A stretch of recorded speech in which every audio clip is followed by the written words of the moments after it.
এই বছৰ মেট্ৰিক নাইবা হাই সেকেন্ডাৰী চূড়ান্ত পৰীক্ষাত উত্তীৰ্ণ হোৱা ছাত্ৰ ছাত্ৰীয়ে যদি এই ডক্টৰ ৰাজেন্দ্ৰ প্ৰসাদ স্কলাৰশ্বিপত এপ্লাই কৰে তেতিয়াহ'লে 30,000 টকা লাভ কৰিব পাৰে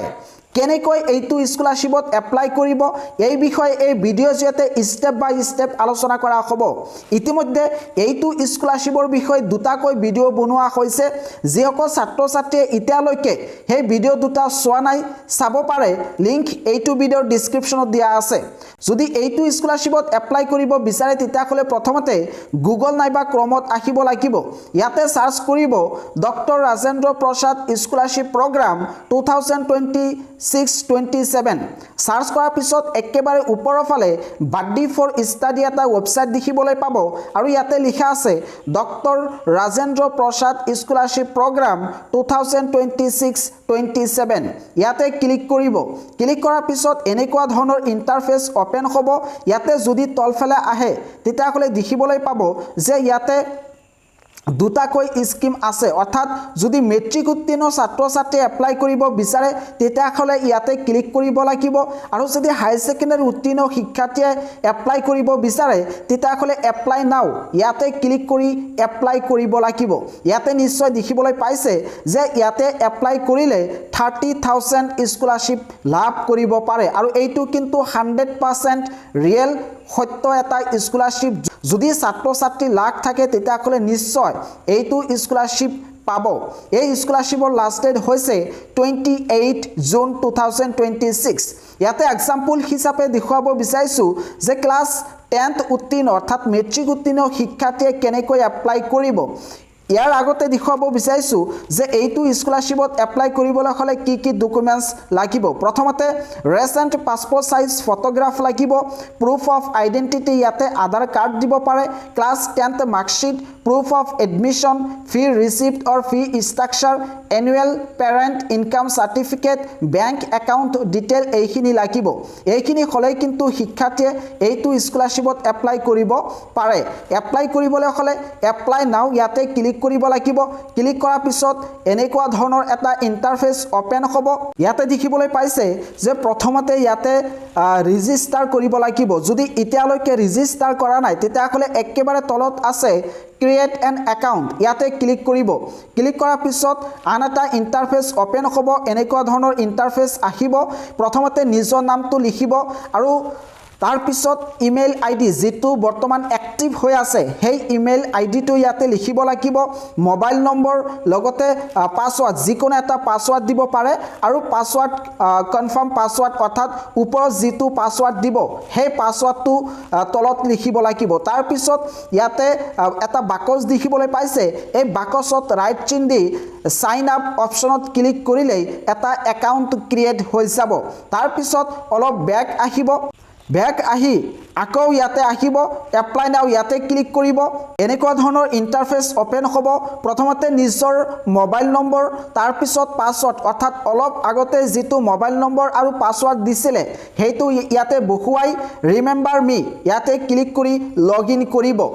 মই লগইন কৰিলো ইয়াতে দেখিবলৈ পাইছে you have successfully logged in অৰ্থাৎ মই ইয়াতে কিন্তু লগইন কৰিলো লগইন কৰাৰ পিছত এনেকুৱা ধৰণৰ ইনস্ট্ৰাকশন দেখিবলৈ পাব ইয়াতে আপোনাৰ নামটো আহিব তাৰ পিছত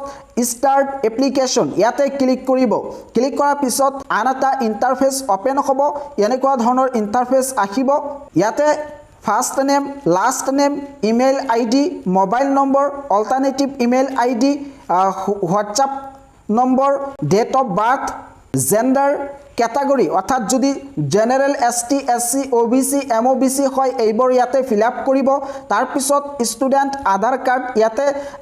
ছাত্ৰগৰাকীৰ আধাৰ কাৰ্ড দিব লাগিব আধাৰ কাৰ্ড দিয়াৰ পিছত ইয়াতে এটা অপচন থাকিব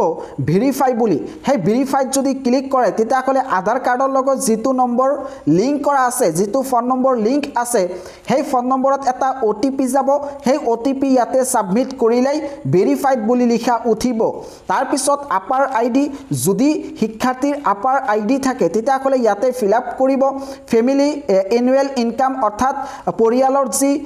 বছৰি ইনকাম আছে সেই ইনকামটো ইয়াতে লিখিব লাগিব আৰু ইয়াতে কিন্তু ইনকাম সাৰ্টিফিকেটৰ প্ৰয়োজন হ'ব গতিকে ইনকাম সাৰ্টিফিকেটৰ যেটো আছে হেইটো ইয়াতে লিখিব লাগিব তাৰ পিছত আৰ ইউ ডিফাৰেণ্টলি এবল্ড অৰ্থাৎ যদি কিবা ডিসেবিলিটি থাকে তেতিয়াহ'লে ইয়েস বুলি দিব লাগিব আৰু যদি ডিসেবিলিটি নাথাকে তেতিয়াহ'লে কোনো ধৰণৰ ডিসেবিলিটি দিব নালাগে ইয়াতে নো বুলি লিখিব লাগিব তাৰ পিছত আছে পেৰেণ্টেল ষ্টেটাছ অৰ্থাৎ আপোনাৰ পেৰেণ্টছে বৰ্তমান জীয়াই আছে নেকি যদি জীৱিত আছে তেতিয়াহ'লে বথ পেৰেণ্টছ এলাইভ বুলি দিব যদি নাই তেতিয়াহ'লে নো বুলি ইয়াতে দিব নাম্বাৰ অফ সিবলিংছ অৰ্থাৎ আপোনাৰ সিষ্টাৰ নাইবা ব্ৰাদাৰ কেইজন সেই নাম্বাৰটো ইয়াতে বহুৱাই দিব ইয়াতে আহিছে পাৰ্মানেণ্ট এড্ৰেছ প্ৰথমতে নিজৰ পাৰ্মানেণ্ট এড্ৰেছটো দিব village post office pin number district state এইবোৰ দিব তাৰ পিছত ইয়াতে ষ্টেট সিলেক্ট কৰিব ডিস্ট্ৰিক্ট সিলেক্ট কৰিব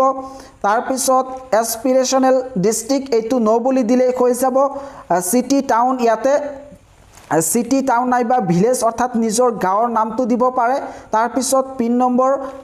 হাউস টাইপত যদি ক্লিক কৰে তেতিয়াহ'লে দুটা অপশন দেখিবলৈ পাব যদি আপুনি কাৰোবাৰ ৰুম ভাড়া কৰি লৈ আছে তেতিয়াহ'লে ৰেন্ট বুলি দিব আৰু যদি নিজৰ ৰুম হয় তেতিয়াহ'লে ওন্ড বুলি দিব তাৰ পিছত আছে যে যদি আপুনি সেই একেটা লোকেশনত আছে অৰ্থাৎ একেটা এড্ৰেছত আছে তেতিয়াহ'লে এইটো বাকচত ক্লিক কৰিব এই বাকচত ক্লিক কৰিলেই হৈ যাব আৰু যদি আপুনি বেলেগ এটা লোকেশনত আছে তেতিয়াহ'লে ইয়াতে এক্সট্ৰাকৈ ফিল আপ কৰিব লাগিব যেহেতু মই একেটা লোকেশনত আছো সেই কাৰণে ইয়াতে same as permanent address click কৰি দিলো তাৰ পিছত তলফালে আহিলে দেখিবলৈ পাব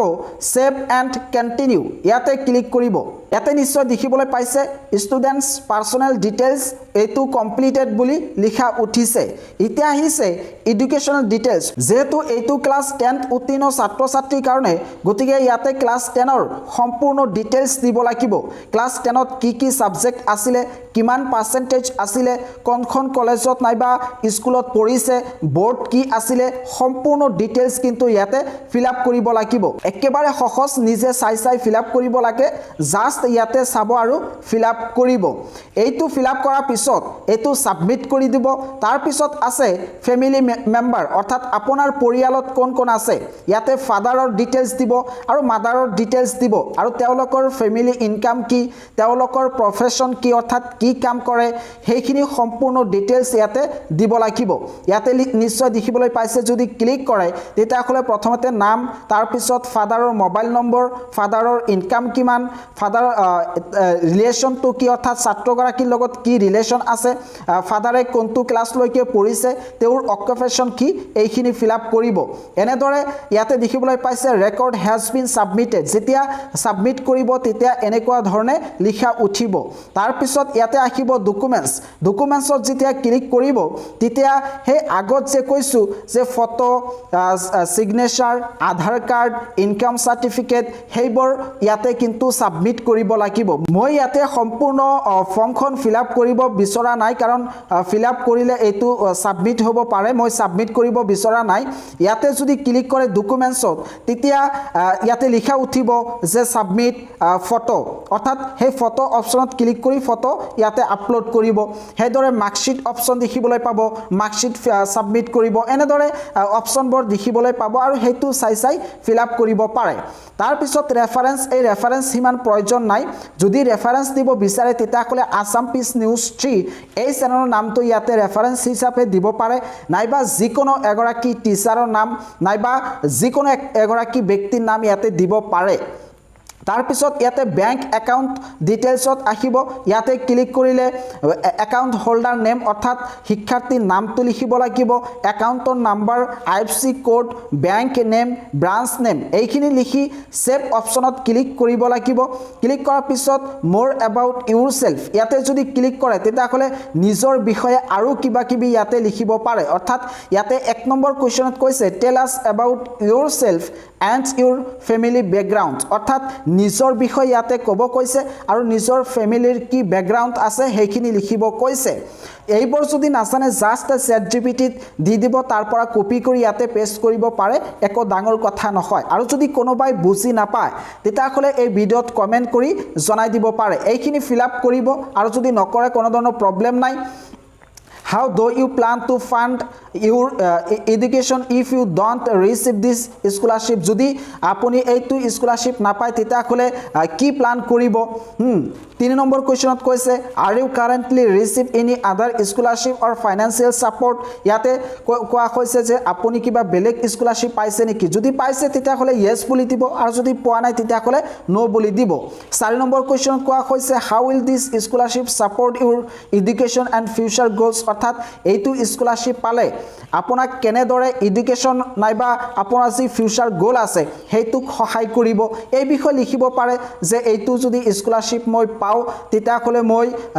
কিতাপ ক্ৰয় কৰিব পাৰিম স্কুল ফিজ কলেজ ফিজ নাইবা নিজৰ ইউনিফৰ্ম এইবোৰ ক্ৰয় কৰিব পাৰিম আৰু এই স্কলাৰশ্বিপটো পালে মোৰ যি গোল আছে মোৰ যি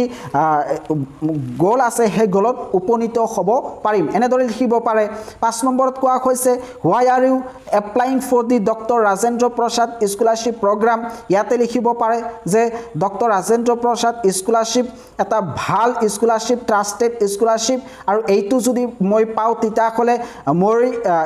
মোৰ এডুকেশ্যন ভালদৰে চলাই লৈ যাব পাৰিম মই মোৰ মা দেউতাকৰ সপোন পূৰণ কৰিব পাৰিম এনেদৰে ইয়াতে লিখিব পাৰে তাৰ পিছত তলত দেখিবলৈ পাব যে ৰেড বক্স দিয়া আছে এই বক্সত জাস্ট ক্লিক কৰিব এনেদৰে ক্লিক কৰি যাব এটা এটাকৈ ক্লিক কৰিব এটা এটাকৈ প্ৰত্যেকটো ক্লিক কৰিব ক্লিক কৰাৰ পিছত ইয়াতে লিখা আছে প্ৰিভিউ ইয়াতে ক্লিক কৰিব মই যেহেতু সম্পূৰ্ণ ফৰ্মখন ফিলআপ কৰা নাই গতিকে ইয়াতে প্ৰিভিউত ক্লিক কৰিলে আপুনি কি ফিলআপ কৰিছে কি ডিটেইলছ দিছে সম্পূৰ্ণ এটা চাৰ্ট আহি যাব সেই চাৰ্টত চাব যে কিবা মিস্টেক হৈছে নেকি যদি মিস্টেক হৈছে তেতিয়াহ'লে বেক কৰি হেতু শুদ্ধ কৰিব পাৰে আৰু যদি কোনো ধৰণৰ মিস্টেক হোৱা নাই তেতিয়াহ'লে একেবাৰে তলৰ ফালে ফাইনাল সাবমিট বুলি এটা অপচন দেখিবলৈ পাব সেই ফাইনাল সাবমিটত ক্লিক কৰিব ক্লিক কৰাৰ লগে লগে আপোনাৰ যি ইমেইল আইডি আছে তাতে এটা মেইল আহিব যে ইউৰ application has been submitted এনেদৰে লিখা উঠিব আৰু কোৱা হ'ব যে এইটো স্কলাৰশ্বিপৰ বিষয় পিছলৈ আপোনাক আপডেট কৰা হ'ব এনেদৰে একেবাৰে সহজ পদ্ধতিত প্ৰত্যেক গৰাকী ছাত্ৰ ছাত্ৰী এপ্লাই কৰিব পাৰে আৰু যদি কোনোবাই এপ্লাই কৰাত প্ৰবলেম ফেস কৰে তেতিয়াহ'লে এই ভিডিঅ'ত কমেন্ট কৰি জনাই দিব পাৰে নাইবা মোক পাৰ্সোনালি কন্টাক্ট কৰিব পাৰে মই সহায় কৰিবলৈ চেষ্টা কৰিম এই ভিডিঅ'টো সকলোৱে নিজৰ বন্ধু বান্ধৱলৈ শ্বেয়াৰ কৰি দিব যাতে সকলোৱে এইটো স্কলাৰশ্বিপৰ বিষয়ে জানিব পাৰে আৰু এইটো স্কলাৰশ্বিপত এপ্লাই কৰি এই 30,000 টকা যাতে লাভ কৰিব পাৰে